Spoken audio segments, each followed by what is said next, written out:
मैंने शादी सिर्फ इसलिए की थी कि चलो बच्चे हो जाएंगे तो मुझे कोई यूनिवर्सिटी जाने का नहीं कहेगा।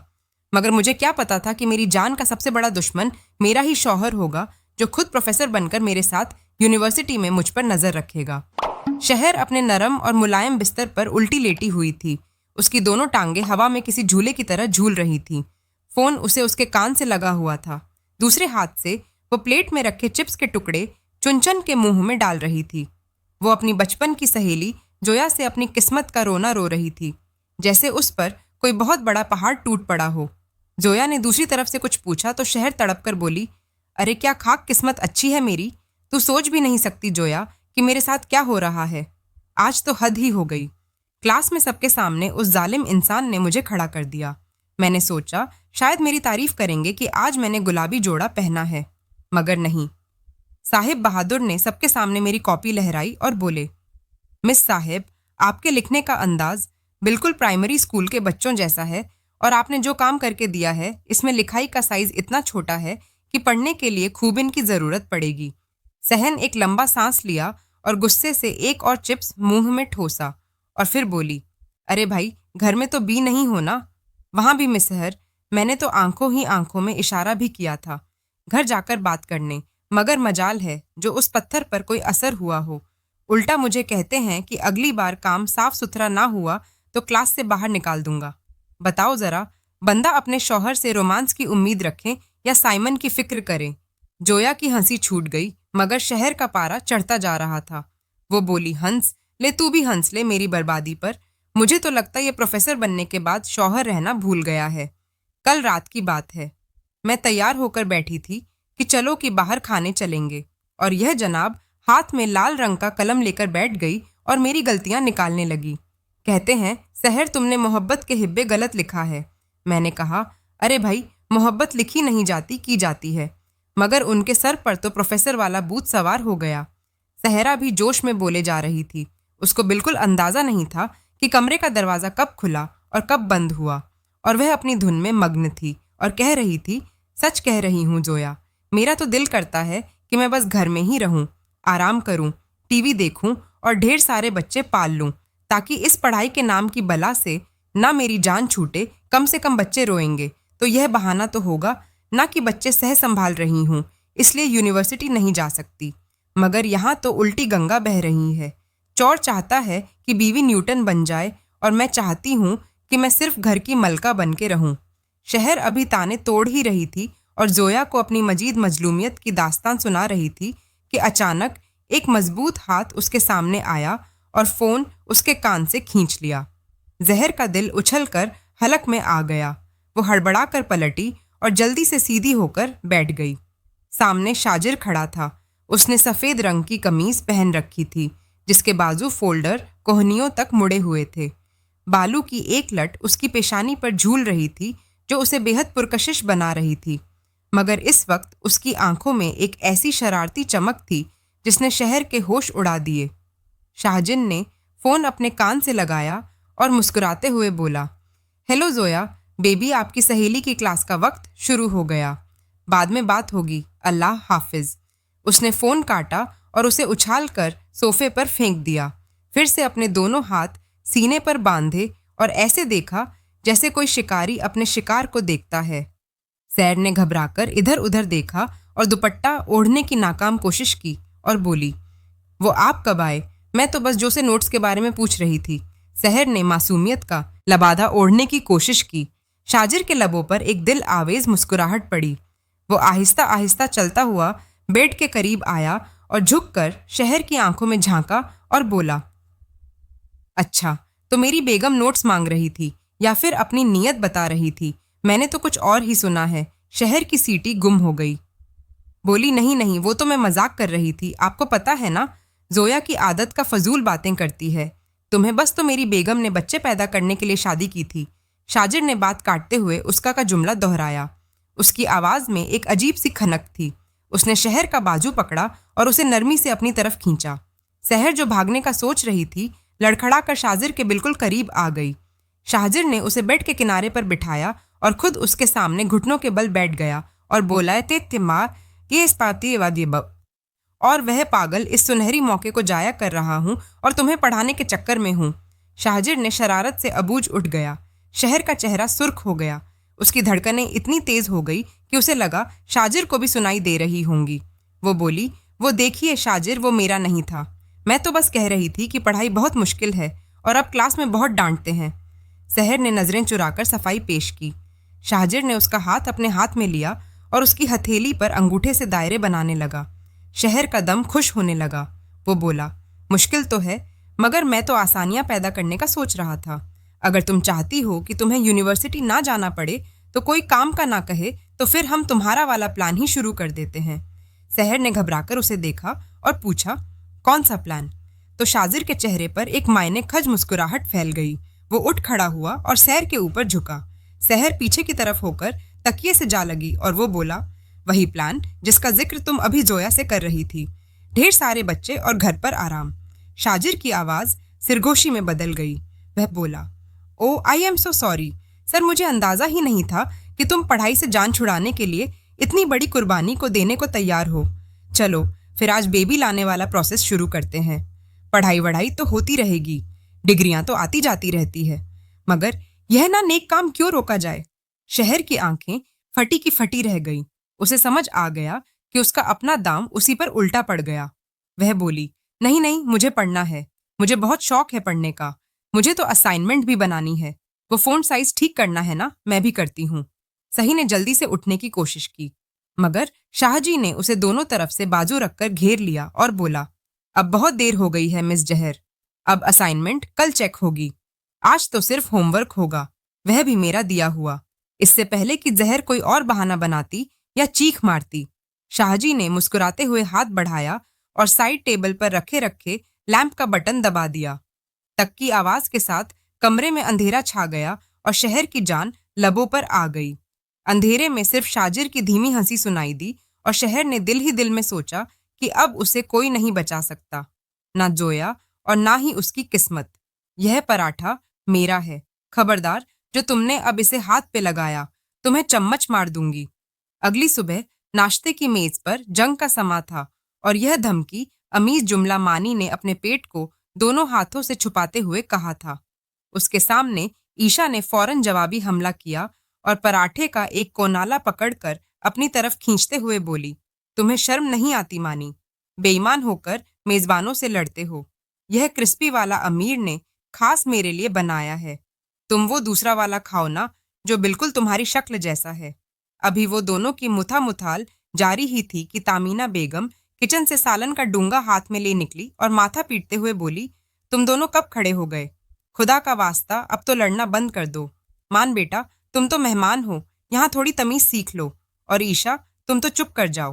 पास बैठे फुरकान साहिब ने अखबार से नजरें हटाई और मुस्कुराते अपनी बेगम को देखा और बोले, बेगम छोड़ो भी, अब यह दोनों घराने एक ही तो है। रिहान भाई की बेटी हमारे घर है तो मानी का भी इस घर और इस पराठे पर उतना ही हक है जितना ईशा का है। लड़ने दो इन्हें, इसी में तो घर की रौनक है। इन सब हंगामों से बेनियाज मेज की सदर मकाम पर शाजिर स्त्रीशुदा 3 पीस सूट में अखबार हाथ में लिए था। मैं निहायत संजीदगी से, चाहे इसकी चुस्कियां ले रहा था। उस घर का बड़ा बेटा 28 साल की उम्र में अपनी मेहनत से यूनिवर्सिटी में प्रोफेसर बन चुका था, इसलिए घर में भी उसका रोब किसी वाइस चांसलर से कम नहीं था। वो अखबार में मुल्की हालात पढ़ रहा था। यह शायद उन दोनों की लड़ाई को नजरअंदाज करने की अदाकारी कर रहा था कि तभी सीढ़ियों से ऐसी आवाज आई जैसे कोई भारी चीज लुढ़कती हुई नीचे आ रही हो। सबने चौंक कर देखा तो शहर अपने कमरे से तूफान की तरह नीचे आ रही थी। उसके बालों का जोड़ा आधा खुला हुआ था और एक हाथ में उसका मेकअप का बैग लटक रहा था और दूसरे हाथ में वो अपना जूता पकड़े हुए थे जब दूसरा जूता उसने पहना हुआ था। वो सीढ़ियों के आखिरी जीने पर उछली और चीख मारते हुए बोली, हल्ला बीमारी की 8:30 बज गए हैं, मेरी तो आज सामत ही आ जाएगी। शहर की इस चीखो पुकार पर शासन ने बहुत इत्मीनान से अपनी कलाई घुमाई, उनगड़ी देखी, फिर अखबार को तय करके मेज पर रखा और निहायत स्पार लेजर में बोला, अगर तुम ठीक 5 मिनट में गाड़ी तक ना बैठी तो मैं अकेला चला जाऊंगा। और याद रखना, आज यूनिवर्सिटी में मेरा पहला लेक्चर तुम्हारी ही क्लास में है और मैं देर से आने वालों की शक्ल देखना भी पसंद नहीं करता। सैन ने जल्दी से कुर्सी पर बैठकर जूता पहनने की कोशिश की और साथ ही अपनी सास तमीना बेगम की तरफ मजुमाना नजरों से देखा और मुंह बसोरते बोली, ताइमी देखिए ना अपनी इस जलाद बेटी को, यह तो नाश्ता भी सुकून से नहीं करने दे रहे, मुझे फेल करवाकर ही यह दम लेंगे। भला कोई अपनी नई नवेली दुल्हन को ऐसी धमकियां देता है जैसे किसी मुजरिम को अदालत ले जा रहे हो। अभी कभी ना कुछ बोलती कि पास बैठी राबिया बेगम जो खामोशी से नाश्ता कर रही थी फौरन बोल पड़ी और सैर को डांटते हुए कहा, चुप कर जा नालायक लड़की, शाजिर बिल्कुल ठीक कहता है, तुम सारा दिन सोती रहोगी तो यूनिवर्सिटी क्या फरिश्ते छोड़कर आएंगे, शादी हो गई है तो क्या पढ़ाई छोड़ देगी, जल्दी जाओ वरना मैं खुद तुम्हें गाड़ी में बिठाकर आऊंगी। शहर का मुंह लटक गया। उसे उम्मीद थी कि माँ उसकी साइड लेगी, मगर यहाँ तो पासा ही पलट गया था। भूख ही लगी थी कि मानी ने लुकमा तोड़ते हुए बहुत शरारत से आंख मारी और मायनी खज लहजे में बोला, आप रहने दे, बहस ना करें, भाई जाने तो आज वैसे ही पूरे मूड में लग रहा है। मुझे लगता है कि रात वाली वो बेबी प्रोसेस वाली बातें अभी तक उनके जहन में घूम रही है, इसीलिए शायद इन्हें देर हो रही है। मानी का जुमला सुनते ही मेज पर एक लंबे से सुन्नाटा छा गया और फिर शहर का चेहरा टमाटर की तरह सुरख पड़ गया। उसे समझ नहीं आ रही थी कि वह शर्मिंदा हो या मानी का सर फाड़ दे। शासे ने मानी को घरा तो मानी ने फौरन पराठे के पीछे मुंह छुपा लिया। सैन ने गुस्से और शर्म के मिले जुले तासुरात के साथ मानी को घरा और बिना कुछ कहे बैकअप का बैग सीने से लगाए भागती हुई बाहर गाड़ी की तरफ दौड़ लगा दी, जबकि पीछे ईशा और मानी की दबीदबी हंसी की आवाज गूंज रही थी। गाड़ी में एक अजीब सी घुटनजदा खामोशी छाई हुई थी और सिर्फ इंजन की धीमी आवाज सुनाई दे रही थी। साजिर पूरी तवज्जो और महारत से ड्राइविंग कर रहा था, जबकि शहर साथ वाली सीट पर बैठे शीशे में देखकर होठों पर सुर्खी लगाने की नाकाम कोशिश कर रही थी। अभी उसने रंग होठों पर जमाया ही था कि अचानक गाड़ी ने जोरदार झटका खाया और वो सुर्खी होठों की बजाय उसके गाल पर एक लंबी लकीर बना गई। सैर तिलमिला उठी और गुस्से से टिश्यू पेपर निकालकर मुंह रगड़ते हुए बोली, ओफो शाजिर, मेरा मतलब है सर, थोड़ी आराम से गाड़ी नहीं चला सकते, मेरा सारा मेकअप खराब कर दिया, आपने जानबूझकर ऐसा किया है ना। शाजिर ने एक सरसरी सी नजर उस पर डाली जो गुलाबी रंग के सूट में किसी गुड़िया जैसी लग रही थी, मगर उसकी जुबान इस वक्त कैंची की तरह चल रही थी। शाजिर ने मुस्कुराहट दबाते हुए संजीदगी से पूछता, मोहतरमा, आप यूनिवर्सिटी पढ़ने करने जा रही है या किसी ब्यूटी पार्लर का इब्तिदा करने जा रही है जो इतना बंद सवर के निकली है। सहर ने तंग कर जवाब दिया, बंदा अच्छा लगना चाहिए ना, अब क्या यूनिवर्सिटी जा रही हूँ तो फकीर बन जाओ, मैं भी वैसे भी सुने ना, मुझे आपसे एक बहुत ज़रूरी बात करनी थी। सहर ने मासूमियत से अपनी लटें कान के पीछे की और बहुत लाड से बोली, अब मुझे जल्दी छुट्टी चाहिए, अम्मी के साथ बाजार जाना है, वहाँ सील लगी है और अगर आज ना गई तो सारे अच्छे जोड़े पिच प्लीज़, मुझे आखिरी लेक्चर से पहले जाने दीजिए ना। शाहजिर ने सामने सड़क पर देखते इंतहाई स्मार्ट लहजे में जवाब दिया, यह नामुमकिन है, मेरी क्लास में अगर तुमने ध्यान ना दिया या गायब हुई तो याद रखना, कल वाला काम और सज़ा दोनों डबल हो जाएगी और बाजार जाने का तो सोचना भी मत। शहर का मुंह खुले का खुला रह गया। उसे बुड़बड़ाते हुए खिड़की से बाहर देखना शुरू कर दिया और दिल ही देर में शाजिर को कोसने लगी, कैसा जालिम और हिटर शौहर मिला है मुझे। इससे तो लाख दर्जा बेहतर था कि मैं किसी अनपढ़ से शादी कर लेती, कम से कम वो मुझे धक्के देकर यूनिवर्सिटी तो ना भेजता और ना ही मेरे सर पर टेस्ट या हाजिरी की तलवार लटकती। शासी ने करंकी से शहर के बिगड़े हुए चेहरे को देखा तो उसके लोगों पर एक दिलकश सी मुस्कुराहट आई जो उसने शहर से छुपाते रखी, क्योंकि वो जानता था कि शहर को कैसे राहे रास्त पर लाना है। यूनिवर्सिटी के बड़े गेट पर पहुंचते ही मोहल्ले अक्सर बदल गया। शाजिर जैसे ही गाड़ी से उतरा, उसकी चाल ढाल और चेहरे के तासुरात बिल्कुल बदल गए। वो अब एक रोबदार प्रोफेसर लग रहा था जिसकी शख्सियत में बला का वकार था। शहर बेचारी मुंह लटकाए उसके पीछे पीछे अपना बाहरी कम बैग जमीन पर घसीटती हुई क्लास की तरफ भागी जैसे कोई कैदी झेल जा रहा हो। क्लासरूम तलवा से कचाकच भरा हुआ था और तल धरने की भी जगह नहीं रही थी। सैर ने बड़ी होशियारी से सोचा कि वो पिछले बेंच पर जाकर बैठ जाएगी और वहां सुकून से सो जाएगी या मोबाइल इस्तेमाल कर लेगी, मगर जैसे ही वह दबे पांव पिछले नशिस्तों की तरफ पड़ी, शाजिर की गूंजदार आवाज उसके कदमों कदम रोक ली। शाहजिर ने बोर्ड पर मारकर रखते ऊंची आवाज में पकड़ा, मिस जहर, आप जरा पहली कतार में तशरीफ लाए, आपको शायद पीछे से सफेद बूत नजर नहीं आता, इसीलिए आपकी तालीमी कारगर इतनी शानदार और हैरत अंगेज है। पूरी क्लास ने मुड़कर शहर को देखा जो शर्मिंदगी से जमीन में गड़ गई थी। लड़कों ने दबीद भी हंसी के साथ उसे देखा।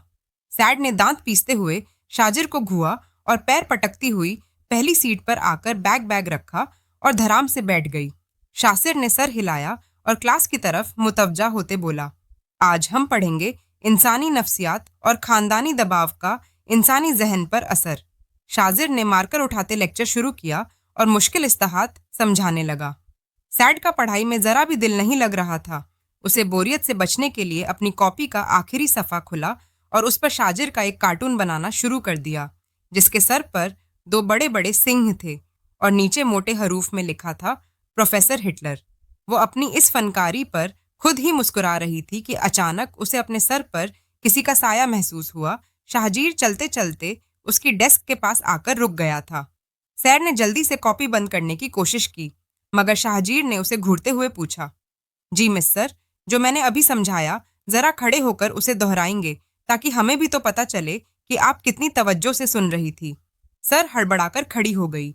उसके हाथ पांव ठंडे पड़ गए। उसे इधर उधर देखा। सब लड़के लड़कियां उसे ही देख रहे थे। उसे कुछ याद नहीं था कि शाजिर ने क्या कहा था, इसलिए उसने वही पुराना हरबा इस्तेमाल करने का सोचा जो वो अक्सर घर पर करती थी। सैड ने पलकें चिपकाई और इंतहाई मासूमियत का लुभादा ओढ़कर बोली, सर, वो दरअसल आपकी आवाज़ इतनी मीठी रसीली और रुमानवी थी ना कि मैं अल्फाज पर गौर ही ना कर सकी, बस आपकी आवाज़ की लहरों में बह गई, इसीलिए मुझे कुछ याद ही नहीं रहा। सैरहर का यह जुमला कहना था कि पूरी क्लास में जोरदार कहका बोल उठा। शाजिर का चेहरा गुस्से और शर्मिंदगी से सुर्ख हो गया। उसकी आंखें गुस्से से सुर गईं। उसने दरवाजे की तरफ उंगली का इशारा किया और गरजदार आवाज में बोला, क्लास से बाहर निकल जाए अभी। और इसी वक्त सैर ने मजलूम बनने की कोशिश की और बोली, मगर सर, मेरी बात तो सुने। शाक्ति से कहा, आउट एक लफ्ज। मजीद नहीं, सैर अपना बैग उठाकर पैर पटकती हुई क्लास से बाहर निकल गई और रादारी में चलते दिल ही दिल में उसने धमकी दी, देख लूंगी मैं तुम्हें। घर जाकर प्रोफेसर साहब, आज रात आपको कमरे में दाखिल नहीं मिलेगा और खाना तो भूल ही जाए। आज आपको भूखा ना सुलाया तो मेरा नाम भी शहर नहीं। डर के लॉज में इस वक्त अच्छा खासा कहना मचा था, जैसे कोई क्या बता गई हो। सैर रोते हुए आंधी और तूफान की तरह घर में दाखिल हुई और जूतियां उतारने की जहमत किए बगैर सीधा भागती हुई गई और सोफे पर बैठी। अपनी सास तहमीना बेगम की गोद में सर रख दिया। तहमीना बेगम, जो इस वक्त बड़ी सुकून से अपनी शाम की चाय से लुत्फ अंदूज हो रही थी, इस अचानक अवतार पर बुरी तरह घबरा गई।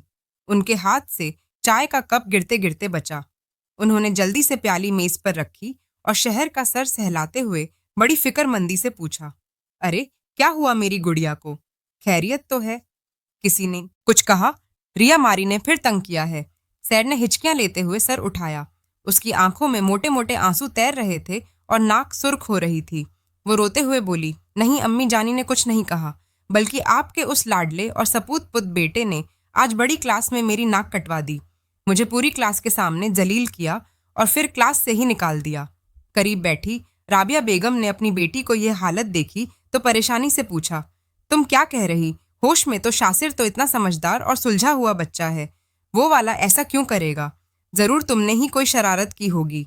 अपनी माँ की बात सुनकर शहर शहर मजीद थक गई और तंग कर बोली, कैसा समझदार और कहाँ का समझदार? वो तो जल्लाद है, पूरे जल्लाद। मुझे तो लगता है उन्हें प्रोफेसर बनने का नहीं बल्कि थानेदार बनने का शौक था, जो मुझ पर पूरा कर रहे हैं। मैं नहीं जाऊंगी। अब यूनिवर्सिटी बस बहुत हो गया। मैं घर पर रहकर हांडी रोटी कर लूंगी, पूरे घर का झाड़ू पोछा भी कर लूंगी, मगर उस जालिम समाज पे पढ़ने हरगिज नहीं जाऊंगी, चाहे इज्जत नफ्स का जनाजा ही निकल जाए। पास ही दूसरे सूफे पर ईशा और मानी लूडो खेल मिल रहे थे, मगर शहर की यह डरामई कैफियत और जज्बाती मुकाल देखकर वो एक दूसरे को गोलियां मारने लगे और मुंह पर हाथ रखकर बम मुश्किल अपनी हंसी रोके थे कि कहीं शहर आपकी का गुस्सा उन पर ही ना उतर जाए। अभी शहर की फरियाद जारी ही थी कि सदर दरवाजा खुला और शाहजिर अपना बैग कंधे पर लटकाए किसी हीरो की तरह अंदर दाखिल हुआ। उसके चेहरे पर दिन भर की थकावट थी, मगर सामने का मंजर देखते शहर को रोता देख उसके लबों पर एक तंजिया मुस्कुराहट आ गई थी। उसने बैग सोफे पर उछाला और टाई की गिरा ढीली करते अपनी माँ से मुखातिब होकर बोला था, अम्मी आप इसके इन मगरमच्छ के आंसू पर हरगिज ना जाए। यह वहां पढ़ने नहीं बल्कि अपनी सहेलियों के साथ मिलकर फैशन पीरियड करने जाती है। और जब मैं सवाल पूछता हूँ तो किताबी जवाब देने के बजाय मुझे फिल्मी मुकालमे सुनाती है। अब बंदा क्लास से ना निकाले तो और क्या करे। शहर ने शाहिर की बात सुनी तो फौरन से अपने आंसू पूछे और गुस्से से खड़ी होकर बोली, कौन सा फिल्मी मुकाबला? मैंने तो बस आपकी आवाज की तारीफ की थी और आपने मुझे सबके सामने गेट आउट कह दिया।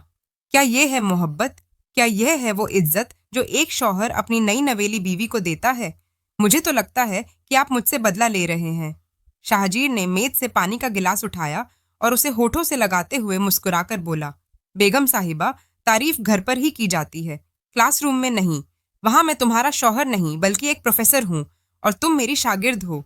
इसलिए दोनों रिश्तों को गलत मलत मत करो और घर पर आकर यह मजलूम बनने का ड्रामा बंद करो। अखबार के पीछे ही छुपे रेहान साहब और फुरकान साहब, जो काफी देर से यह सारा मंजर खामोशी से देख रहे थे, अब उनसे ना हो सका और वो दोनों खिलखिलाकर हंस पड़े। रेहान साहब ने हंसते हुए कहा, भाई शाहजर, मानना पड़ेगा, तुमने वाकई शेर के गुच्छार में हाथ डाला है। घर आकर भी तुम्हारी प्रोफेसर गिरी ही नहीं छूटती। लगता है सैर को सीधा करके ही छोड़ोगे। सैर ने देखा कि कोई भी उसकी हिमायत नहीं कर रहा तो उसने गुस्से से पैर पटकते हुए अपने कमरे की तरफ वो भाग गई और जाते जाते जोर से ऐलान कर दिया कि आज रात का खाना प्रोफेसर साहब खुद पकाएंगे। मैं तो हड़ताल पे हूँ। रात का वक्त था और आसमान पर तारे चमक रहे थे। घर में हर तरफ खामोशी थी, मगर शाहजर और सैर के कमरे में सर्द जंग जारी थी। सैर मुंह फैलाए बेड के कोने में बैठी थी और शाहजर लैपटॉप पर काम कर रहा था, मगर उसका ध्यान सैर की तरफ ही था। शाजिल ने सोचा कि अब उसे मना लेना चाहिए, वरना रात भूखा सोना पड़ेगा। इसलिए उसने सैर को बनाने का एक पुराना और आसमूदा नुस्खा इस्तेमाल करने का फैसला किया। शासी ने लैपटॉप बंद किया और गाड़ी की चाबी उठाते हुए लापरवाही से बोला, चलो कपड़े बदलो, बाहर चलता है। सैर, जो मुंह फुलाए बैठी थी, फौरन बोली, मैं कहीं नहीं जा रही। मेरा मूड बिल्कुल नहीं है और ना ही मैं आपसे बात करना चाहती हूँ। शासी ने कंधे उचकाकर दरवाजे की तरफ बढ़ते हुए बोला, ठीक है, तुम्हारी मर्जी। मैं तो तुम्हारी पसंदीदा आइसक्रीम खिलाने लेकर जा रहा था, वो भी चॉकलेट चिप फ्लेवर। खैर, अगर तुम्हारा मूड नहीं है तो मैं अकेला ही जाकर खा लेता हूँ। तुम यहाँ बैठकर दीवारों को घूरो। शासिर का जुमला अभी मुकम्मल भी नहीं हुआ था कि शहर बेड से उछलकर खड़ी हो गई और बोली, किसने कहा मेरा मूड नहीं है? आप 2 मिनट रुके, मैं अभी अभी तैयार होकर आई। खाने का सोचना भी मत। थोड़ी ही देर बाद वो दोनों शहर के एक मशहूर आइसक्रीम पार्लर के बाहर लकड़ी के बेंच पर बैठे थे। रात की ठंडी हवा चल रही थी और शहर के हाथ में आइसक्रीम का बड़ा कप था। बच्चों की तरह मजे ले लेकर खा रही थी। उसका सारा गुस्सा जैसे आइसक्रीम की तरह पिघल कर बह गया था, जबकि शाहजिर उसे खाता देख मुस्कुरा रहा था। खाते खाते थोड़ी सी आइसक्रीम शहर के हंट के किनारे पर और थोड़ी सी गाल पर लग गई। शाहजिर उसे मोहब्बत भरी नजरों से देख रहा था। उसकी इस मासूमियत पर उसे शहर पर बेइख्तियार प्यार आया था। उसे अपनी जेब से टिश्यू निकाला और आहिस्ते से सैरहर के चेहरे की तरफ पड़ा और बोला, रुको, हिलना मत, तुम्हारे चेहरे पर आइसक्रीम लगी हुई है। सैटर ठटक कर रुक गई और शाहिद की तरफ देखने लगी। शाहजिर ने बहुत नरमी से टिश्यू से उसके होंठ के किनारे और गाल को साफ किया। उस समय दोनों की नजरें मिली और वक्त जैसे थम सा गया। सैर को उस वक्त शाहजिर की आंखों में वो ब्लास रूम वाली सख्ती और गुस्सा नजर नहीं आया, बल्कि वहां सिर्फ मोहब्बत और फिक्र थी। शाहजिर ने टिश्यू उठाया और बहुत नरम लहजे में समझाते हुए बोला, देखो सर, मैं तुम्हारा दुश्मन नहीं और ना ही मुझे तुम्हें डांट कर खुशी मिलती है। मैं बस यह चाहता हूँ कि तुम जिंदगी में कुछ बन जाओ। कल को लोग तुम्हें सिर्फ शाहजिर की बीवी के नाम से ना जाने, बल्कि तुम्हारी अपनी पहचान हो, तुम अपने पैरों पर खड़ी हो सको। मैं तुम्हें एक मजबूत और बामाद लड़की के रूप में देखना चाहता हूँ। क्या मेरी यह ख्वाहिश गलत है? शहर का दिल शाहजिर की बात सुनकर मोम की तरह पिघल गया। उसे अपनी गलती और नादाने का एहसास हुआ। क्यों बिना वजह जिद कर रही थी? उसने शर्मिंदगी से सर झुका ली और धीमी आवाज में बोली, नहीं, आप बिल्कुल ठीक कहते हैं। मैं ही पागल हूँ जो समझ ही नहीं पाती। मैं वादा करती हूँ कि अब पढ़ाई पर ध्यान दूंगी और आपको शिकायत का मौका नहीं दूंगी, लेकिन मेरी एक शर्त है। शासी ने मुस्कुराकर उबरू उचका गया और पूछा, वो क्या शर्त है जनाब? साहिल ने मासूमियत से कहा, आइंदा मुझे क्लास से मत निकाला, बहुत बेइज्जती होती है। सब लड़कियां हंसती हैं और मेरा मेकअप खराब हो जाता है रोने से। शाजिर खिलखिलाकर हंस पड़ा और बोला, ठीक है, अगर तुम पढ़ोगी और मेरे सवालों के जवाब दोगी तो नहीं निकालूंगा। चलो अब खत्म करो यह, वरना पिघल जाएगी। यूं आइसक्रीम की मिठास ने उन दोनों के दरमियान एक खामोश मगर खूबसूरत समझौता करवा दिया था। अगली सुबह सूरज ने अभी अपनी किरणें जमीन पर पूरी तरह बिखेरी भी नहीं थी कि शहर की आंख खुल गई और वह दीवार पर लगी घड़ी देख फूल जाते थे। और तैयारी का आलम यह था कि उसे किताब का नाम तक याद नहीं था। राइट को आइसक्रीम खाने और शास के साथ जज्बाती गुफ्तगू करने का बाद उसे किताब खोलने का वक्त ही नहीं मिला था। सैड ने फौरन अपने दिमाग के घोड़े दोहराए और एक जबरदस्त मंसूबा बनाया। वो बिस्तर पर सीधी होकर लेटी और फिर अचानक अपना पेट पकड़कर दाएं बाएं लौटने लगी और जोर जोर से कराना शुरू कर दिया। उसने अपनी आवाज में दर्द की ऐसी शिद्दत पैदा की कि सुनने वाले का दिल दहल जाए। वो चीख रही थी कि हाय अल्लाह, मैं मर गई। मेरे पेट में तो जैसे किसी ने छुड़ियां ही जला दी है। हाय बहुत दर्द है। उसकी दहद भरी आवाज आई। वह खाने तक पहुंची जहां तहमीना बेगम और राबिया बेगम नाश्ता बनाने में मशरूफ थी। दोनों खवातीन के हाथ से चमक छूट गए और वो दीवानावार भागती हुई शहर के कमरे में पहुंची। राबिया बेगम ने अपनी बेटी को बिस्तर पर तड़पते देखा तो उनका कलेजा मुंह को आ गया। उन्होंने घबराकर सैरहर का माथा छुआ, पूछा, क्या हुआ मेरी बच्ची को? अचानक खैरियत तो है, कहाँ दर्द हो रहा है? सहन ने रोते हुए ऐसी शक्ल बनाई जैसे वह आखिरी सांसें ले रही हो। लेते हुए बोली, अम्मी जान, पेट में बहुत शदीद मरोड़ उठ रहा है। ऐसा लग रहा है जैसे एंड कट रही है। मुझसे तो उठा भी नहीं जा रहा। लगता है रात वाली आइसक्रीम खराब थी या शायद मुझे नजर लगे। हाय, मैं तो गई काम से। आज मैं यूनिवर्सिटी कैसे जाऊंगी? मुझसे तो हिला भी नहीं जा रहा।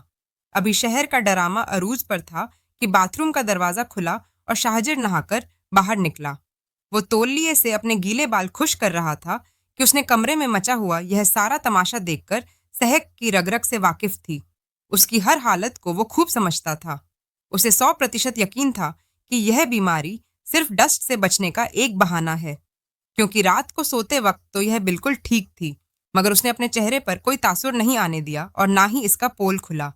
शासी ने मुस्कुराते हुए अपनी परेशान हाल वालदा के कंधे पर हाथ रखा और इंतहाई संजीदगी से बोला, अम्मी, अब परेशान ना हो, सेहत सबसे पहले है। जान है तो जहान है। अब इसे आराम करने दे। मैं यूनिवर्सिटी जाकर इसकी छुट्टी की दरख्वास्त दे दूंगा। और टेस्ट का क्या है, वह तो बाद में भी हो सकता है। अभी इसे आराम की जरूरत है। सहर ने जब शादिल की बातें सुनी तो उसने दिल ही दिल में सुख का लंबा सांस लिया और सोचा, शुक्र है मेरा मिशन कामयाब रहा। और जान छूटी इस मनहूस टेस्ट और असाइनमेंट से तमीना बेगम ने सैर को अच्छी तरह कंबल उड़ाया और प्यार से बोली, तुम आराम करो बेटा, हिलना मत। मैं अभी तुम्हारे लिए अजवाइन और सौंफ वाला कावा बनाकर लाती हूँ। उससे पेट का दर्द ठीक हो जाएगा। सब लोग कमरे से ही बाहर निकल गए तो जहर ने एक आंख खोलकर इधर उधर देखा कि कोई है तो नहीं। फिर मुस्कुराते हुए अपना तकिया ठीक किया और दोबारा सोने की तैयारी करने लगी कि चलो अब दोपहर तक मजे की नींद पूरी करूंगी। मगर वो यह नहीं जानती थी कि उसका शौहर कोई आम आदमी नहीं बल्कि एक ज़हीन प्रोफेसर है जो इतनी आसानी से हार मानने वाला नहीं है। शाजिर यूनिवर्सिटी नहीं गया, बल्कि उसने बाहर जाकर गाड़ी स्टार्ट की और थोड़ी देर इंजन ऑनन रखा ताकि उसकी आवाज़ शहर के कमरे तक जाए और उसे लगे कि वह चला गया। खामोशी से इंजन बंद करके दोबारा घर में दाखिल हो गया। उसके दिमाग में एक और खाका तैयार हो रहा था जो शहर के इस झूठ का पोल खोलने के लिए काफ़ी था। शाजिर के जाने के बाद यहाँ कम से कम शहर को यही लगा कि वो जा चुका है। शहर ने बिस्तर पर लेटे अंगड़ाई ली और खुशी से हाथ पैर चलाए। उसने सोचा कि आज का दिन तो बच गया। शुक्र है उस प्रोफेसर की शक्ल नहीं देखनी पड़ेगी। अब सारा दिन आराम करूंगी और टीवी पर अपना पसंदीदा ड्रामे देखूंगी। वक्त गुजरता गया। दोपहर का वक्त हो गया। घर में हर तरफ सुनाटा छाया हुआ था। तलमीना बेगम और राबिया बेगम शायद अपने कमरों में आराम कर रही थीं और शायद घर के सारे मर्द हजरात अपने कानों कामों पर जा चुके थे। शहर के पेट में अब असली वाले चूहे दौड़ने लगे थे क्योंकि सुबह नाश्ता तो किया नहीं था। अब भूख ने बुरा हाल कर दिया था। उसने सोचा कि अब कुछ खाना चाहिए। वो दबे पांव बिस्तर से उतरी और दरवाज़ा हल्का सा खोलकर इधर उधर झांका। रास्ता बिल्कुल साफ था और कोई भी आसपास नहीं था। वो किसी भूखी बिल्ली की तरह पंजों के बल चलती बर्शीची खाने में पहुंची। उसने आहिस्ता से फ्रिज का दरवाजा खुला तो सामने ही रात की बची हुई चटपटी और मसालेदार बिरयानी का डगा पड़ा था। बिरयानी देखते शहर की आंखों में ऐसी चमक आ गई जैसे उसे कोई खजाना मिल गया हो। उसने अपने आप से बातें करते हुए कहा, वाह क्या बात है शहर बीवी, आज तो तुम्हारी ऐश हो गई, किस्मत हो तो ऐसी। उसे जल्दी से प्लेयर पर यानी प्लेट में निकाली और उसे गर्म करने के लिए ओवन में रखा। वो बार बार किचन के दरवाजे की तरफ देख रही थी कि कहीं कोई आ ही ना जाए। बिरयानी गर्म करके उसने प्लेट में उठाई और साथ ही फ्रिज से एक ठंडी बोतल भी निकाल ली। वो अपनी फतह पर मुस्कुराती खुशी खुशी वापस अपने कमरे में आई और दरवाजा एहतियात से बंद करके कुंडी लगा दी। वो बेड पर आलती पालती मारकर बैठ गई और बिरयानी की प्लेट अपने सामने रख ली। बिरयानी की खुशबू उसकी भूख को मजीद चमका रही थी। उसके मुंह में पानी आ रहा था। उसने चम्मच पड़कर एक बड़ा सा नवाला बनाया जिसमें गोश्त की बोटी और आलू दोनों थे। वो मुंह खोलकर उसे खाने ही लगी थी कि अचानक कमरे का दरवाजा जोरदार आवाज से खुला। शहर अपनी जगह उछल पड़ी। नवाला उसके हाथ में फिजा में मौलिक हो गया और उसका मुंह खुला का खुला रह गया। उसने खौफजदा होकर दरवाजे की तरफ देखा तो सामने कोई और नहीं बल्कि शाजिर खड़ा था। उसके चेहरे पर एक अजीब सी संजीदगी थी और आंखों में तशवीश थी। शहर की हालत ऐसी थी जैसे वहंगे हाथों पकड़ी गई हो। मरियानी की भाप अभी भी प्लेट से उठ रही थी और शहर का पेट दर्द का ड्रामा बुरी तरह से बेनकाब हो चुका था। शाहजी ने एक नज़र सैरहर के हाथ में पकड़े नवाले को देखा और फिर सैर के खौफजदा चेहरे को फिर खामोशी से उसकी तरफ बढ़ा। सैर को लगा कि वो उसकी खैर नहीं है। आज वो बिरयानी के साथ साथ प्रोफेसर साहब की डांट भी खाएगी। शासिर को इस तरह अचानक कमरे में मौजूद देखकर सैर के तो जज रूह ही फना हो गई थी। उसके हाथ पांव फूल गए। उसके हाथ में पकड़ा हुआ नवाला वहीं हवा में मोलिक हो गया। उसने जल्दी से बिरयानी की भरी हुई प्लेट अपने पीछे छुपाने की नाकाम कोशिश की, मगर तब तक बहुत देर हो चुकी थी क्योंकि पूरे कमरे में बिरयानी की खुशबू फैली हुई थी और शाजिर की अकाबी नजरें सब कुछ देख चुकी थी। शाहजिर तेजी से लंबी लंबी डग पड़ता आगे बढ़ा और उसने तकरीबन झपटते हुए सैरहर के हाथ से प्लेट पकड़ ली और इंतहाई हैरत और सदमे की अदाकारी करते हुए बोला, अरे सैर तुम ये क्या कर रही हो? क्या तुम अपने होशो हवास में हो? सैर की हालत गैर थी। वो हकलाते हुए अल्फाज चुभाते हुए बोली, वो दरअसल मुझे बहुत जोर की भूख लगी थी तो मैंने सोचा थोड़ा सा खा लूं। शासिर ने सुनते ही अपने माथे पर जोर से हाथ मारा और परेशानी के आलम में बोला, खुदाया तुम कितनी नादान और भोली हो। जहर तुम्हें भी कुछ देर पहले इतना शदीद पेट में दर्द था और तुमसे सीधा नहीं लेटा जा रहा था और ऊपर से तुम ये मिर्च मसाले वाली तेज बिरयानी खा रही हो। तुम्हें पता भी है कि डॉक्टर ने क्या कहा था? उसने सख्ती से मना किया था कि ऐसी हालत में बिरयानी जहर है। जहर ये तुम्हारे मादे को अंदर से फाड़ देगी और तुम्हारी हालत बिगड़ जाएगी। लगी। शाजिर की खौफनाक बातें सुनकर शहर का रंग हल्दी की तरह हो गया और उसके चेहरे पर हवाइयां उड़ने लगी। वो घबराकर बोली, नहीं नहीं शाहजिर, ऐसा कुछ नहीं है। मुझे तो अब काफ़ी बेहतर लग रहा है। दर्द तो कब का ख़त्म हो गया। शाहजिर ने सख्ती से नफ़ी में सर हिलाया और संजीदगी से बोला, नहीं मैं बिल्कुल भी खतरा मोल नहीं ले सकता। देखो तो ज़रा तुम्हारा चेहरा कैसे पीला पड़ रहा है। हालांकि शहर का चेहरा दर्द से नहीं बल्कि चोरी पकड़े जाने के डर से पीला हुआ था। शाहजर ने उसका बाजू थामते हत्न लहजे में कहा, चलो उठो, अब बहस बंद करो। हमें अभी और इसी वक्त अस्पताल जाना होगा ताकि तुम्हारी जान बचाई जा सके। सैर का नाम सुनते ही, अस्पताल का नाम सुनते सैर की आंखों में खौफ से बाहर निकल आई। उसे तड़प कर पूछा, अस्पताल क्यों? मैं क्यों जाऊं अस्पताल? शाहजी ने अपनी संजीदगी का ड्रामा जारी रखते हुए कहा, अब जाहिर है तुमने ऊपर से यह जहरीली बिरयानी खा लिया है तो मादा तो ढलवाना पड़ेगा ना, ताकि जहर ना फैले। और डॉक्टर ने चाहते हुए खास तौर पर कहा था कि अगर दर्द ना रुके तो मरीज परहेजी करे, बदपरहेजी करे तो कमर में लगने वाला बड़ा इंजेक्शन लगाना पड़ेगा। बस एक बार वो लग जाएगा तो तुम बिल्कुल ठीक हो जाओगे। चलो शाबाश, हिम्मत करो, मैं गाड़ी निकालता हूँ। इंजेक्शन और माता धुलवाने का नाम सुनकर शहर के रहे सहे होश भी उठ गए। उसे इंजेक्शन से मौत की हद तक डर लगता था और वो कांपने लगी। वो वहीं कलीम पर जम गई और मिन्नत परम बोली, नहीं शाहजर, खुदा का वास्ता, मैं नहीं जाना चाहती। बिल्कुल ठीक हूं मैं, मुझे कहीं मत लेकर जाए। शाहजर ने उसका बाजू मजबूती से पकड़ा और दरवाजे की तरफ खींचते हुए बोला, सवाल ही पैदा नहीं होता। तुम मेरी बीवी हो, मैं तुम्हें यहाँ दर्द में तड़पता हुआ नहीं देख सकता, चाहे मुझे जबरदस्ती क्यों ना करनी पड़े। तुम चुपचाप चलो वरना तुम्हें कंधे पर उठाकर ले जाऊंगा और वहां डॉक्टर खुद ही तुम्हें संभाल लेंगे। शहर अब बुरी तरह से फंस चुकी थी। उसके लिए एक तरफ कुआं था तो दूसरी तरफ खाई थी।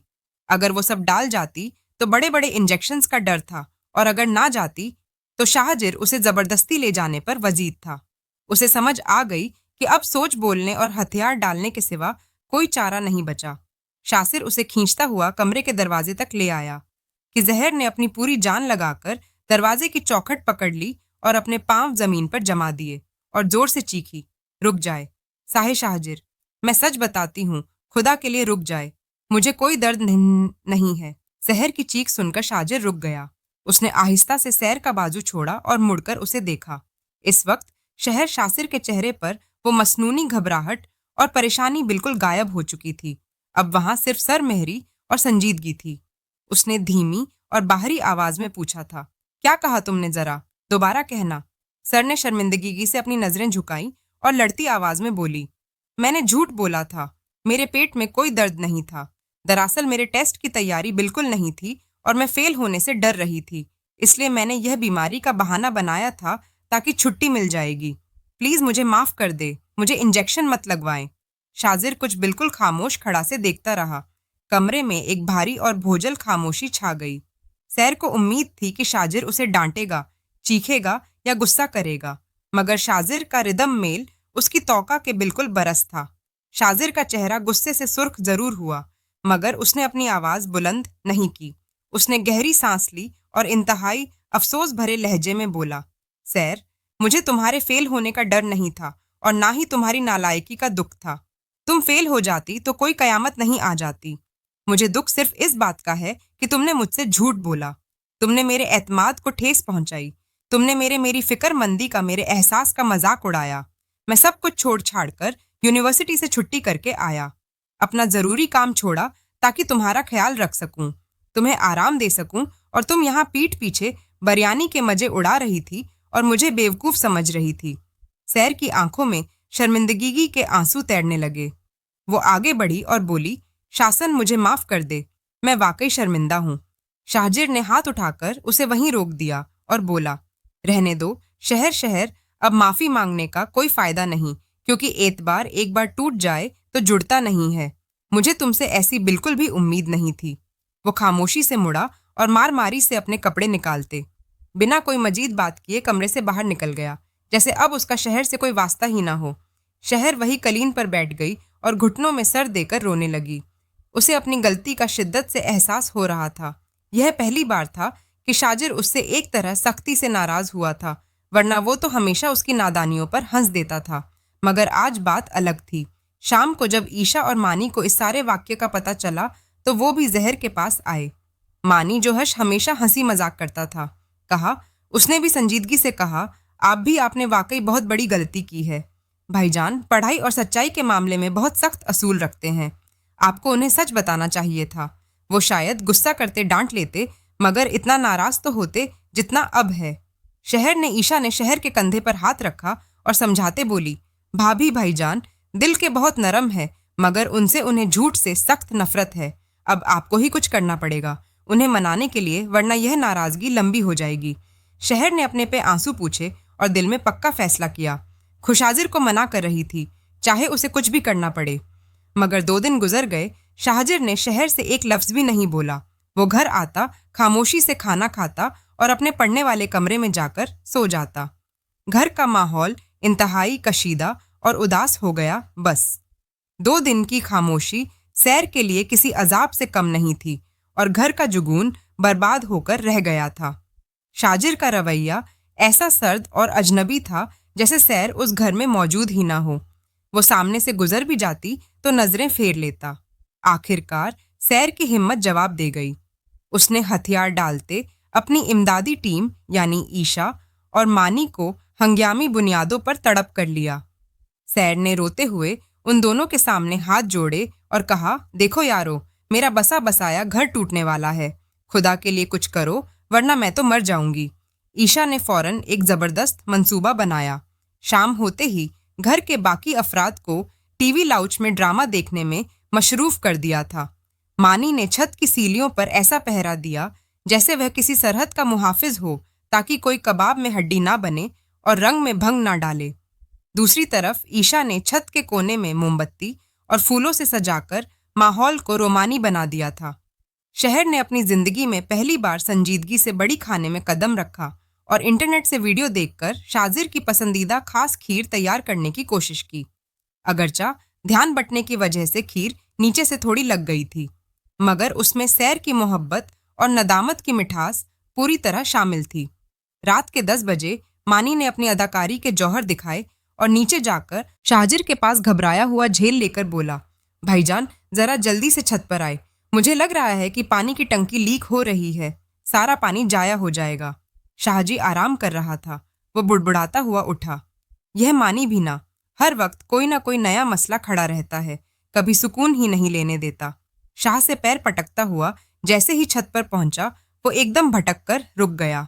सामने का मंजर उसकी तोका के बिल्कुल बरअक्स था। हल्की हल्की ठंडी हवा चल रही थी, मोमबत्तियां टिमटिमा रही थीं और मेज पर खाना सजा हुआ था और सामने सैर सर झुकाए खड़ी थी।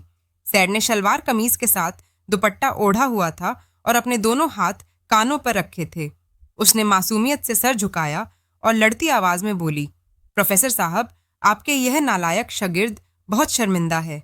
प्लीज अपनी इस पगली और नादान सी बीवी को माफ कर दे। मैं आपसे पक्का वादा करती हूँ कि आइंदा कभी झूठ नहीं बोलूंगी, चाहे जान ही क्यों ना चली जाए। शाहजिर ने उसे कान पकड़े खड़े देखा तो उसका दिल तो उसी वक्त मोम की तरह पिघल गया, मगर वो इतनी जल्दी हार मानने वाला नहीं था। इसलिए उसे अपनी मुस्कुराहट छुपाई और बस तू ही संजीदगी से मेज की तरफ इशारा करते हुए पूछा, यह प्याले में काला काला क्या है? सहर ने जल्दी से हाथ नीचे किया और मुस्कुराते हुए बोली, यह खीर है, मैंने खुद अपने हाथों से बनाई है। थोड़ी सी जल गई है शायद, मगर मेरा सब प्यार बिल्कुल खालिस है। शाज के लोगों पर आखिरकार मुस्कुराहट आ ही गई। वो आगे बढ़ा और कुर्सी खींचकर बैठकर बोला, अगर खीर का जायका अच्छा हो तो तुम्हारी माफी की दरख्वास्त पर हमदर्दाना गौर किया जा सकता है। सैर खुशी से उछली और फौरन से खीर की खीर पेश की उसे। उस रात छत पर ठंडी हवाओं के साथ साथ सुलह की गर्मत जोशी भी फैल गई और दोनों के दिलों का गुब्बार धुल गया। शाहजिर ने जहर को माफ तो कर दिया, मगर उसने अपनी बेगम पर एक सख्त शर्त आयद की थी ताकि उसे सबक याद रहे। शासी ने उंगली उठाकर तनबिया करते हुए कहा था, माफी मिल गई है मगर सजा बरकरार रहेगी। आज से रोजाना रात को 2 घंटे तुम मुझसे पढ़ोगी और इस दौरान कोई बहाना या ड्रामा नहीं चलेगा और ना ही सर दर्द की छुट्टी मिलेगी। सैर ने मुंह बसोरा और दिल में सोचा, यह तो झेल जाने वाली बात हो गई, मगर मरता क्या करता कि मुस्ताक उसने हाँ कर दी। अगली रात से सैर का वह दौर शुरू हो गया जिसे वह अपनी दाढ़ी में टॉर्चर सेशन लिखती गई। शाजिर अपने मुताले वाले कमरे में कुर्सी पर वर्जमान था और सैर सामने छोटी इमेज पर किताबें पढ़ाए ऐसे बैठी थी जिसे कुर्बानी का बकरा। शाजिर पूरी जान लगाकर उसे रियाजी समझा रहा था, देखो सैरहर, यह मसावात बहुत अहम है। अगर तुम्हें एक्स की कीमत मालूम ना हो तो तुम सवाल हल नहीं कर सकोगी। शहर, जिसका ध्यान क्या किताब से ज्यादा शाजिर के चेहरे उसकी आंखों पर था, वो पेंसिल मुंह में दबाए उसे टिकटिकी बांधकर देख रही थी। शाज ने जब देखा कि सैर का ध्यान कहीं और है तो उसने मेज पर हाथ मारा और बोला, सर तुम सुन रही हो ना, या मैं दीवारों से बातें कर रहा हूँ? सर हड़बड़ा के बोली, जी सर, मैं सुन रही हूँ। मैं बस यह सोच रही थी कि ये एक्स की कीमत मालूम करना इतना ज़रूरी क्यों है।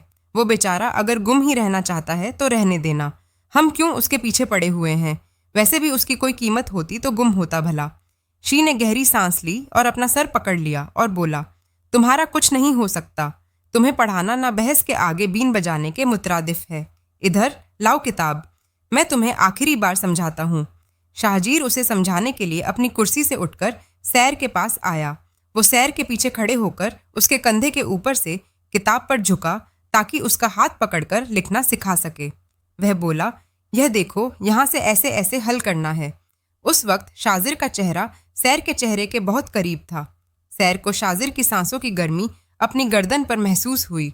उसने बेख्तर गर्दन मोड़कर शाजिर को देखा तो उनके चेहरे में सिर्फ चंद इंच का ही फासा रह गया था।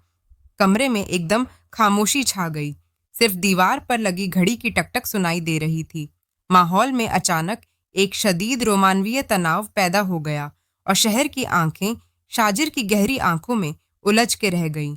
शाजिर भी एक लम्हे के लिए बहक सा गया। उसकी नजरें शहर के कपकपाते लबों पर ठह गईं। उसे लगा कि वो सब कुछ भूल जाएगा, लेकिन फिर अचानक शाहजिर ने खुद को झटका दिया और हकीकत की दुनिया में वापस आया। वो फौरन सीधा हुआ और गला खनकारते हुए 2 कदम पीछे हट गया। उसकी आवाज में थोड़ी घबराहट थी। जब उसने कहा, किताब पर ध्यान दो, मुझ पर नहीं, क्योंकि इम्तिहान में मेरे चेहरे के बारे में कोई सवाल नहीं आएगा, इसलिए अपनी तवज्जो पढ़ाई पर रखो। सहर ने शरारत से मुस्कुराते हुए दोबारा किताब खोली। उसे अंदाजा हो गया था कि अपने प्रोफेसर साहब के दिल की धड़कनें तेज करने, उन्हें डिस्टर्ब करने में कामयाब हो गई है। कहानी में असल और संजीदा मोड़ तब आया जब यूनिवर्सिटी में एक नई खातून टीचर में सानिया की एंट्री हुई, जो शाज की पुरानी क्लास फेलो रह चुकी थी और अब इत्तेफाक से उसी डिपार्टमेंट में तैनात हुई थी। वो बेहद ज़हीन सूझी हुई और इंतहाई मॉडर्न खातून थी, जिनकी शख्सियत में एक अलग ही वकार था। शहर को मिस सानिया से पहली नज़र में ही अजीब सी जड़ हो गई थी। उसे लगता था कि शाजिर सानिया से बात करते हुए ज़्यादा खुश होता है और उसकी बातों में ज़्यादा दिलचस्पी रहता है। एक दोपहर सैर अपना असाइनमेंट जमा करते स्टाफ रूम की तरफ जा रही थी कि दरवाजे के बाहर अचानक रुक गई। अंदर शाजिर और सानिया कॉफ़ी पी रहे थे और गहरी बातें कर रहे थे। सानिया कह रही थी, शाजिर तुम यूनिवर्सिटी के टॉपर थे, जिंदगी को समझती हो। सानिया ने पूछा, तो क्या शहर ऐसी नहीं है? शाहजिन ने एक ठंडी आ पड़ी और कहा, शहर बहुत अच्छी है, साफ दिल है, मगर काश वो पढ़ाई और जिंदगी को थोड़ा संगीता लेती। काश वो समझती कि जिंदगी सिर्फ हंसने, खेलने और मजाक उड़ाने का नाम नहीं है। इंसान को अपना मुकाम भी बनाना करता है। कभी कभी मुझे लगता है कि हमारे दरमियान एक जहनी खला है जिसे भरना बहुत मुश्किल है। दरवाजे के बाहर खड़ी सैर के पैरों तले से जमीन निकल गई। उसे लगा जैसे किसी ने उसे गहरी खाई में धकेल दिया हो। वो जो अब तक अपनी नालायकी और कम अक्ली को एक मजाक समझ रही थी, उसे पहली बार शिद्दत से एहसास हुआ कि वह शाजिर की नजरों में कितनी कमतर है। जहनी खला, यह 2 अल्फाज उसके दिमाग में हथौदे की तरह लगे और गूंजने लगे। उसकी आंखों से आंसू जारी हो गए। वो बिना आहट के वहां से उल्टे कदमों भागी और सीधा गर्ल्स कॉमन रूम के बाथरूम में जाकर खुद को बंद कर लिया। वहां उसने मुंह पर हाथ रखकर अपनी सिसकियों को दबाया ताकि कोई सुन ना ले। उस दिन सैर को शाजिर पर नहीं बल्कि अपने आप पर शदीद गुस्सा आया।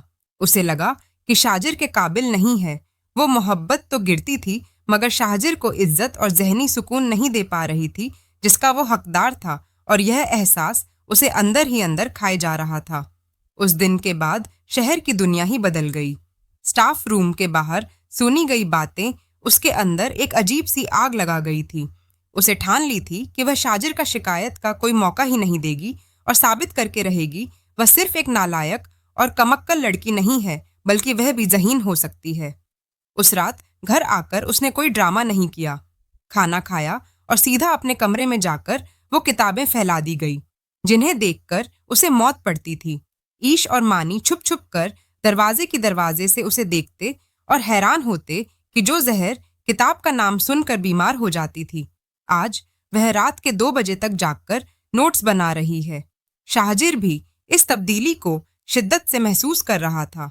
अब सहर उससे पढ़ते वक्त फिजूल सवाल नहीं करती थी और ना ही उसकी तवज्जो पटकाने की कोशिश करती थी। वो खामोशी से सुनती और सवाल हल करती। साजी को एक तरफ खुशी थी कि सैर संजीदा हो गई है, मगर दूसरी तरफ उसे सैर की चहचहाती हुई हंसी, उबे के लतीफ़ी और शरारतें याद आने लगती थीं। घर में एक अजीब सी खामोशी छा गई थी। शहर अब वो पहले वाली शहर नहीं रही थी। वो वक्त से पहले बड़ी हो गई थी और शाहजिर को समझ ही नहीं आ रहा था कि वो इस तब्दीली पर खुश हो या उदास। आखिरकार फाइनल इम्तिहानत का दिन आ ही गया। सैर सुबह सवेरे तैयार होकर लाउंज में बैठी थी। उसके चेहरे पर घबराहट तो थी, मगर आंखों में एक ऐसा आज़्म था जो पहले कभी नहीं देखा गया था। शाहजिर उसे यूनिवर्सिटी छोड़ने के लिए साथ चला गया। रास्ते भर गाड़ी में खामोशी रही। सहर ने आज ना तो जल्दी छुट्टी की फरमाइश की और ना ही शाहजिर के ड्राइविंग करने पर कोई तंज किया। शाहजिर ने कनखियों से उसके संजीदा चेहरे को देखा और यूनिवर्सिटी के गेट पर गाड़ी रोकते नरमी से कहा, गुड लक सहर, तुम कर सकती हो, मुझे तुम पर यकीन है। सहर ने इस बार कोई शरारत नहीं की, बस धीमे से शुक्रिया अदा किया और गाड़ी से उतरकर अंदर चली गई। इम्तिहानी हॉल में बैठकर जब पेपर उसके सामने आया तो उसके लबों पर एक पुरसुकून मुस्कुराहट आ गई। सवाल वही था जिनकी उसने रातों को जागकर तैयारी की थी। उसने कलम उठाया और लिखना शुरू किया। आज उसे किसी से पूछने या इधर उधर झांकने की जरूरत नहीं थी, क्योंकि उसने वाकई अपनी जात को बदलकर रख दिया था। रिजल्ट का दिन घर में किसी तावार से कम नहीं था। पूरे घर में मिठाई के डिब्बे खुले हुए थे और मेहमानों का तांता बनता हुआ था। सर यूनिवर्सिटी में टॉप तो नहीं किया था, क्योंकि इतने कम वक्त में यह मुमकिन नहीं था, मगर उसने फर्स्ट डिवीजन लेकर सबको हैरान कर दिया था। सबसे ज्यादा खुशी शाजिर के चेहरे पर थी। वो हर आने वाले को फक्र से बता रहा था कि यह मेरी बीवी की मेहनत है। हंगामे से दूर सैर खामोशी से शाजिर के पास आई। उसके हाथ में उसका रिजल्ट कार्ड था। उसने शाहजी के सामने कार्ड लहराया और इंतहाई संजीदगी से बोली, प्रोफेसर साहब, आपकी नालायक शर्त पास हो गई है। क्या अब वो आपके मायार के मुताबिक है? क्या अब आपको नहीं लगता क्या आपकी बीवी कमकल है? शाजिर एक लम्हे के लिए सुन हो गया। उसे सहर की आंखों में छुपी तकलीफ और तंज को फौरन पहचान लिया। उसे समझ आ गया कि सहर ने उस दिन स्टाफ रूम वाली बातें सुन ली थी। शाहजे ने सबकी परवाह किए बगैर आगे बढ़कर शहर को गले लगा लिया और जज्बाती लहजे में बोला, तुम तब भी मेरी पसंदीदा थी जब तुम नालायक थी, और अब भी हो। जहानत सिर्फ किताबों के रट्टे लगाने में नहीं होती सहर, वो इस खुशी और रौनक में होती है जो तुम घर में लाती हो। तुम मेरी जिंदगी का सुकून हो और मुझे तुम जैसी हो वैसी ही पसंद हो। सहर की आंखों में खुशी के आंसू बह निकले और उसके दिल का सारा बोझ उतर गया। कुछ अरसे बाद का मंजर बिल्कुल वैसा ही था जहां से कहानी शुरू हुई थी। सैर अपने कमरे में बेड पर उल्टी लुपटी फोन कहां से लगाए अपनी उसी सहेली से बात कर रही थी, मगर फर्क इतना था कि इस बार उसके हाथ में कोई किताब या फैशन मैगजीन नहीं, बल्कि एक नन्ही सी गुलाबी फ्रॉक थी। वो मुस्कुराते हुए फोन पर कह रही थी, तुम्हें पता है, शाहजिर कहते हैं कि अब मुझे मास्टर करना है। उन्होंने तो दाखला फार्म भी लाकर रख दिया है और कहते हैं कि पढ़ाई नहीं रुकनी चाहिए। मगर मैंने भी इन्हें एक ऐसी खबर सुनाई है कि अब वो खुद मुझे यूनिवर्सिटी नहीं जाने देंगे। तभी शाहजिर कमरे में दाखिल हुआ। अब वो पहले से ज्यादा खुशबाश लग रहा था। उसने सैर के हाथ से फोन लिया, उसके कान के पास झुककर शरारत से बोला, यूनिवर्सिटी तो जाना पड़ेगा मिसेज प्रोफेसर, लेकिन 1 साल की छुट्टी के बाद, क्योंकि अब हमारे घर में एक छोटा सा स्टूडेंट आने वाला है जिसकी इब्तदाई क्लासेस ही घर पर होंगी। सैनर ने हंसकर वो नल्ली फ्रॉक शाजिर की तरफ उछाली। कमरे में एक बार फिर वही पुरानी रौनक नोट आई थी और दोनों की खिलखिलाती हंसी इस बात की गवाह थी कि प्रोफेसर पिया और उनकी नालायक शागिर्द की मोहब्बत की कहानी अब एक नए और खूबसूरत दौर में दाखिल हो चुकी है।